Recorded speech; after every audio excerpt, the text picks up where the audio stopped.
Bismillahirrahmanirrahim. Assalamualaikum warahmatullahi wabarakatuh. Perkenalkan, nama saya Fitria dari Prodi Bimbingan Konseling Islam semester 6A.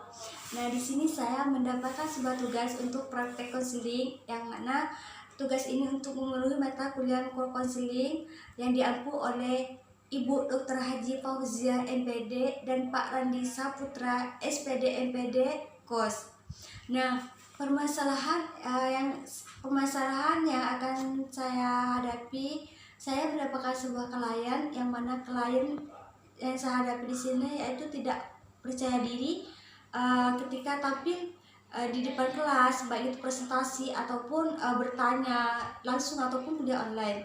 Nah, klien saya ini bernama Rafika, yang mana Rafika di sini yaitu mahasiswi IAIN Pontianak semester 4A Psikologi Islam. Terima kasih. Wassalamualaikum warahmatullahi wabarakatuh. Saksikan selanjutnya.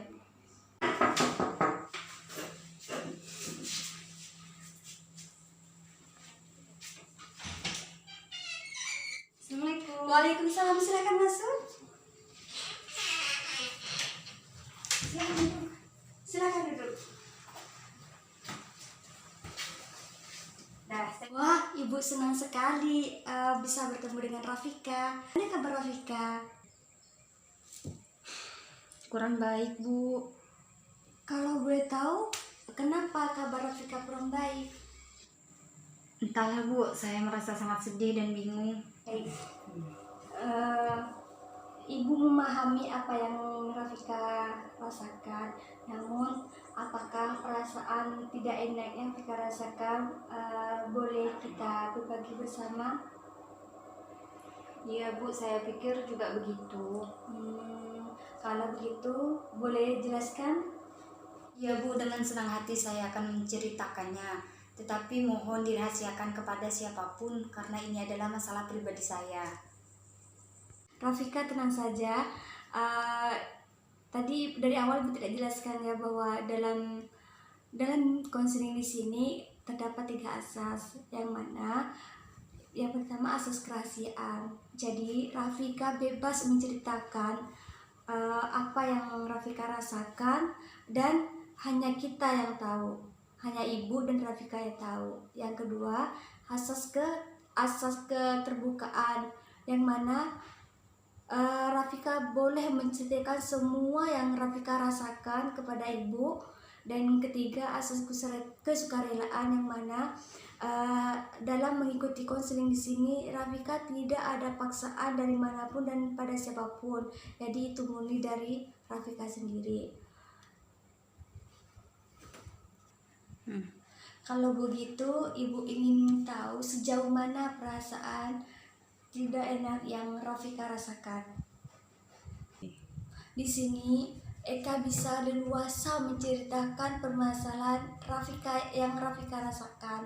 Di sini semua masalah yang Rafika ceritakan aman dan jangan khawatir karena akan tetap terjaga kerahasiaannya. Jadi Rafika tidak perlu khawatir bahwa apa yang Rafika rasakan ini terbeber ke luar sana, karena di sini memang terdapat asas untuk menjaga kerahasiaan yang diceritakan oleh klien. Begini, Bu. Saya merasa kurang percaya diri ketika tampil di depan umum, terutama di depan kelas.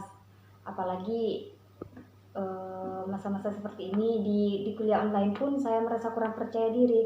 Bahkan ketika presentasi kelas itu saya ingin bertanya, tetapi saya itu malu untuk bertanya karena saya itu merasa takut salah, merasa malu kepada teman-teman yang lain, seperti itu, Bu.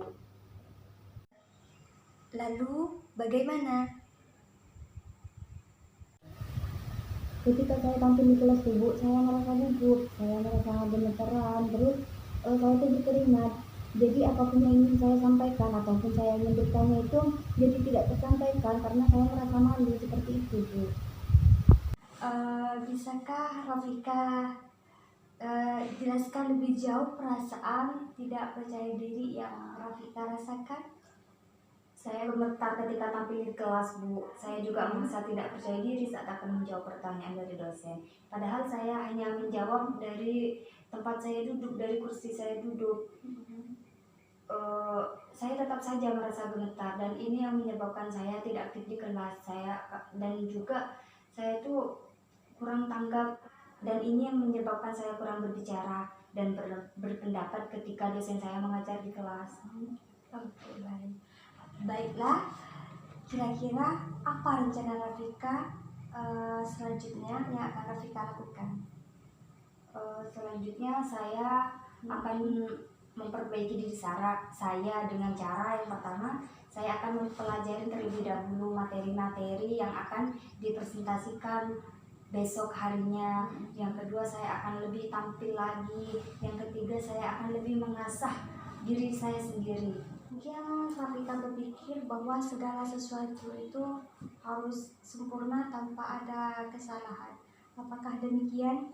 Iya Bu, saya memang seperti itu orangnya, melakukan sesuatu itu harus dengan sempurna meskipun saya tahu itu tidak mungkin. Nah, mungkin itu juga yang membuat saya seperti ini sekarang.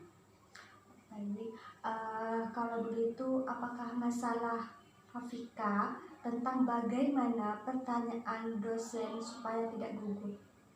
Ya Bu, saya juga bingung harus gimana. Setiap hari saya berpikir dan berusaha bagaimana caranya agar saya bisa percaya diri tampil di kelas.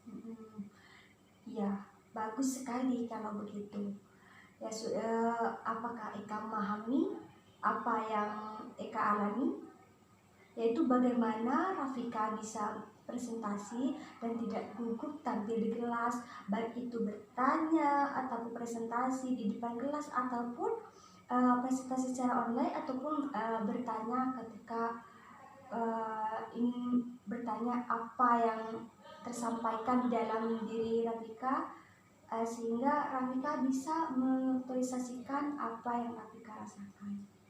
Iya Bu, saya ingin sekali agar saya itu bisa percaya diri tampil di kelas.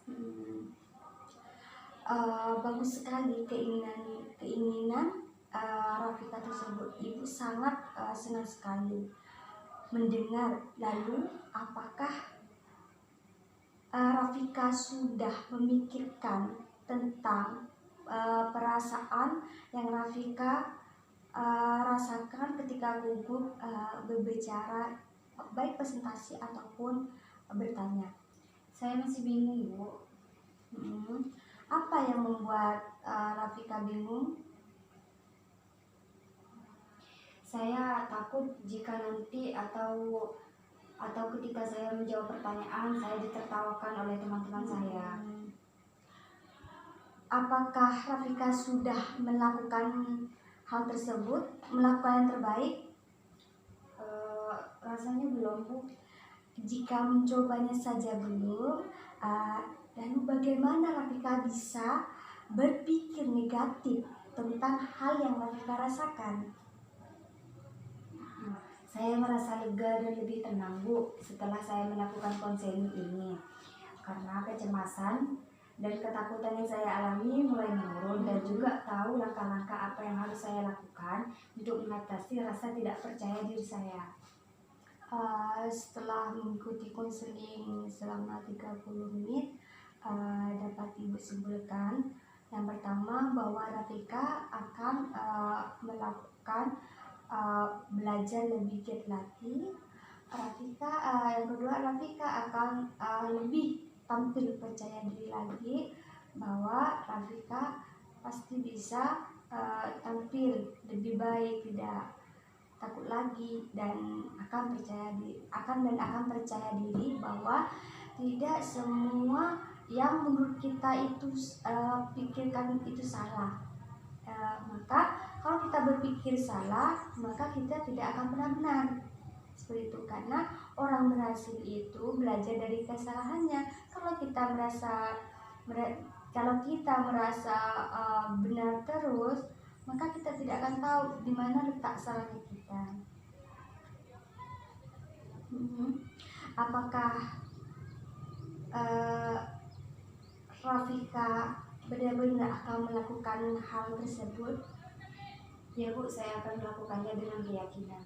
Oh, baik. Bagaimana kalau kita tutup pembicaraan pagi ini?